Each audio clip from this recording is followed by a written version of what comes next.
আসসালামু আলাইকুম। এসআই গণিত ঘড়ি ইউটিউব চ্যানেলে সবাইকে স্বাগতম। কেমন আছেন সবাই? আশা করি ভালো আছেন। আল্লাহর রহমতে আমিও ভালো আছি। নতুন আরেকটি ভিডিও নিয়ে আপনাদের মাঝে হাজির হলাম। আজ যে টাইপের অঙ্ক নিয়ে হাজির হয়েছি, এই টাইপের অঙ্কগুলো বিসিএস, প্রাথমিক সহকারী শিক্ষক নিয়োগ পরীক্ষা, শিক্ষক নিবন্ধন পরীক্ষা সহ বিভিন্ন নিয়োগ পরীক্ষায় প্রায় আসে। চলুন আর কথা নয়, শুরু করা যাক।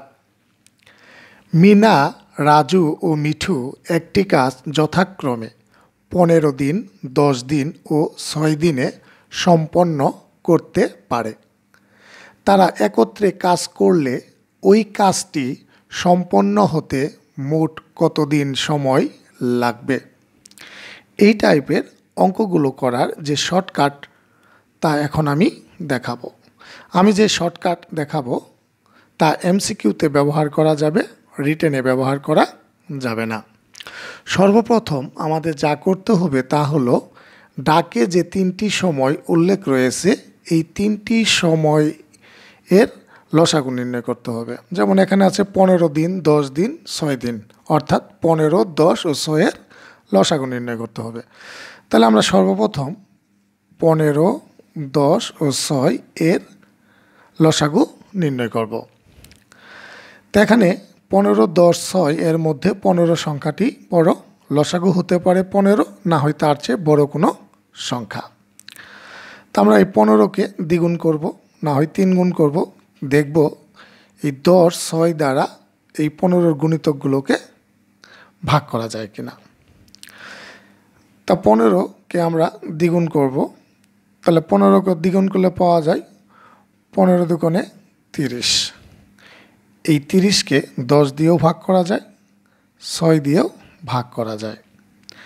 তাহলে এই 15, 10 আর 6 এর লসাগু হলো 30। আমরা এই লসাগুটা নিব লব হিসেবে, আর হর হিসেবে নিব এখানে ডাকে যে উল্লেখিত সময়গুলো রয়েছে, এই সময়গুলো দিয়ে এই 30কে ভাগ করব। তার ভাগফলগুলো যোগ আকারে নিচে লিখব। তাহলে এখানে আছে 15, 15 দিয়ে 30কে ভাগ করব, 15 দুগুণে 30। তাহলে আমরা এখানে নেব 2 যোগ, এখানে আছে 10, 3 10 30, এখানে নেব 3 যোগ 6, 5 6 30, এখানে নেব আমরা 5। তারপর এখানে ক্যালকুলেশন করলে যে উত্তর পাবো তাই হবে আমাদের কাঙ্ক্ষিত ফলাফল।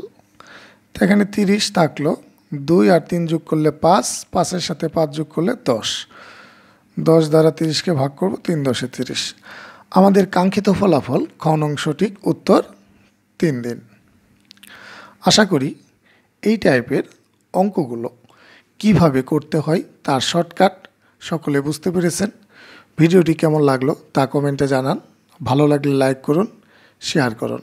আরেকটি কথা, আপনি যদি আমার চ্যানেলে নতুন হয়ে থাকেন, চ্যানেলটি সাবস্ক্রাইব করুন। আজ এখানেই রাখছি। আল্লাহ হাফেজ।